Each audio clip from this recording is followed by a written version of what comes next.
Welcome to this explainer from Forge College. I am absolutely pumped to jump into today's topic, Compliance and RWA Integration Overview. Now, this is a crucial piece of our Introduction to Stablecoins on Solana module, sitting right inside the larger DeFi, Oracles, AI, and Applied Protocols track. So, what are we unpacking today? We're going to map out exactly how you securely link real-world assets, or RWAs, to stablecoins on Solana. And we're going to do it in a way that keeps your tokens compliant, completely transparent, and, doesn't give your legal team a sudden, irreversible panic attack. Let's start by connecting the dots. In our previous lesson, we covered paymaster principles and fee sponsorship, basically the mechanics of how transactions seamlessly get funded on-chain. If that was figuring out how to fuel the delivery truck, today we're shifting gears to focus on the actual cargo inside. We're looking at what the transaction represents in the real world and the heavy legal framework you have to carry right along with it. Okay, here's our game plan for today. 1. Connecting to the real world. 2. Proof of the reserve. 3. The on-chain metadata map. 4. Manifests and passports. 5. Crossing the chain. And finally, number 6, the compliance checklist. Section 1. Connecting to the real world, bridging digital tokens and physical vaults. The core challenge with RWAs, frankly, is proving that a digital token bouncing around Solana is actually backed by a real, tangible asset locked safely in a vault somewhere. Let's make this concrete. Imagine an issuance batch where the reserves are split, let's say 60-40.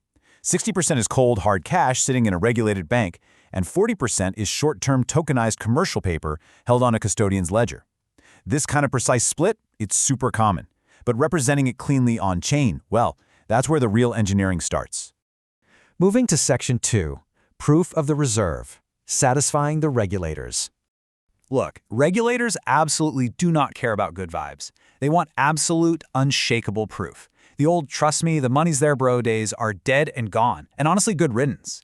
To hit baseline compliance, you've got to have periodic independent attestations, completely public reserve composition statements, and verifiable linkages from your token directly to that reserve. You literally have to build on-chain structural nodes that point straight back to authoritative, off-chain audit artifacts. No exceptions. All right, Section 3, the on-chain metadata map, engineering for compliance. So how do we actually map these massive, clunky legal realities onto Solana without causing terrible network bloat? It's all about minimalist engineering. We aren't dragging a 50-page PDF audit onto the blockchain. No way. Instead, we use a lightweight attestation hash. Instead of exposing some wild, complex custody account structure, we just use a clean custody reference ID. And we group it all perfectly with an issuance badge. It's an elegant, streamlined way to bridge the legal and technical worlds for developers without making a mess. But, and this is a big but, the way your physical assets are hoarded off-chain directly dictates your metadata on-chain. Are your assets pooled together in one giant bucket, segregated carefully into specific accounts, or maybe held in escrow by a very nervous trustee? Depending on that integration pattern, the precise keys you write to the chain will change. Your goal is always keeping that verifiable chain of custody solid, regardless of how traditional finance organizes the back end. Which brings us to a massive architectural paradox. How do you balance absolute auditability with strict data privacy regulations? Auditors want granular, transaction-level records, right? But slapping full personally identifiable information, PII, onto a public, immutable blockchain, that is a data privacy nightmare waiting to happen. A total architectural failure. So how on earth do we fix it?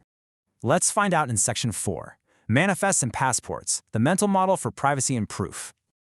While you're pondering that privacy puzzle, let me share my absolute favorite mental model for solving it, the shipping manifest. Think of your on-chain metadata as a shipping manifest stamped right on the side of a steel cargo container. It's totally transparent, it's super lightweight, and it strictly tracks the goods.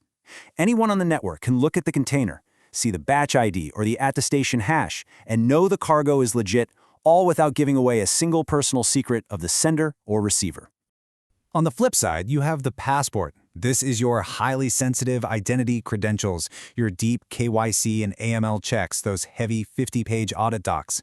All of this kept securely off-chain. Highly private, it's only ever queried by authorized folks, like regulators or auditors, using those opaque reference numbers we put on the public manifest. Manifest on-chain, passport off-chain. It is the perfect harmony of transparency and privacy. Section 5. Crossing the chain, leaving the Solana dock. Now that our cargo is perfectly documented and our privacy is locked down, what happens when it actually leaves the Solana dock and heads to another network? This is where bad metadata design usually just falls apart. If you're going to burn tokens on Solana to mint them on an EVM chain, your relay payload has to carry those exact metadata keys across the bridge.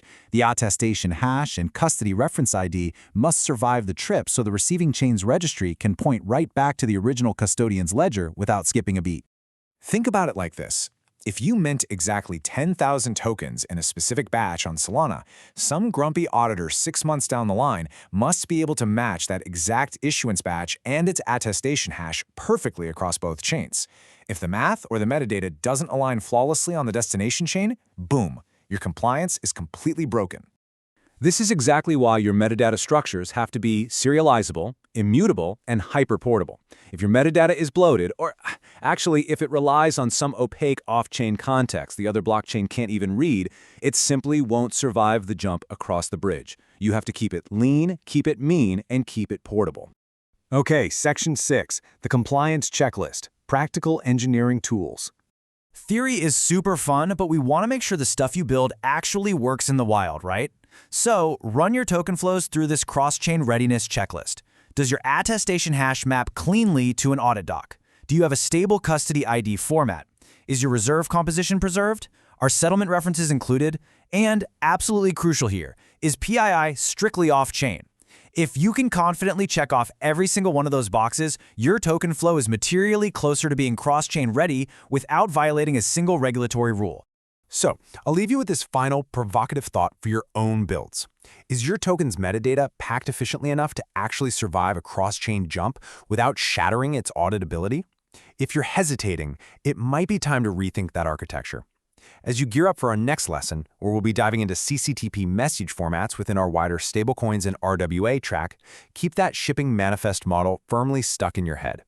Thanks for joining me for this explainer from Forge College. Make sure to head over to forge.college to dive way deeper into the subject and explore a ton of other Web3 topics from our ecosystem. Keep building, keep learning, and I'll catch you in the next one.